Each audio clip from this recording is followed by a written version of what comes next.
কিরে বন্ধু, তোরে দেখে তো এত চিন্তিত মনে হয়। আরে বন্ধু কি করবো, চিন্তা ভালো লাগতেছে না। অনেক আমাদের আমার সাথে টাকা পয়সা পাইবো তো চাইতেছে, ভালো লাগতেছে না। আরে শোন, আমার কাছে একটা বুদ্ধি আছে। এমন একটা বুদ্ধি দিবি যেন আমার কেউ টাকা পয়সা না দেওয়া লাগে। আরে শোন, যখন পাওনাদাররা টাকা চাইতে আসবে তখন বলবে চিং চং পং, ঠিক আছে? তাহলে আর পাওনাদাররা টাকা নিজ চাইতে আসবো না।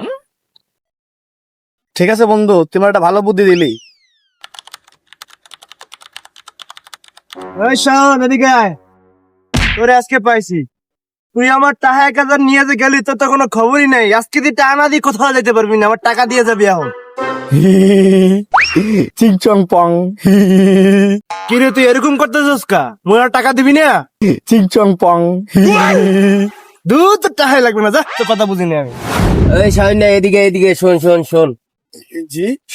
তোর থেকে যে কিছু টাকা পাই, তুই এখনো দিলি না কিনলে। চিং চং পং। এই কি শুরু করছস? তোর এগুলো কথা তো আমি কিছুই বুঝি না। চিং চং পং। দুধ তুরি বাল, তোর টাকাই লাগবো না। তুই যা।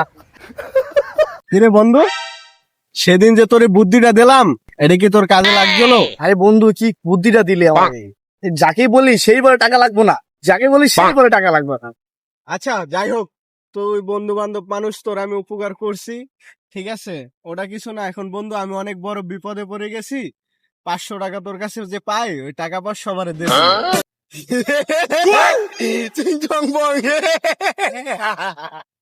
হালাই করলোটা কি? আমার টেকনিক আমার উপরে ই করে।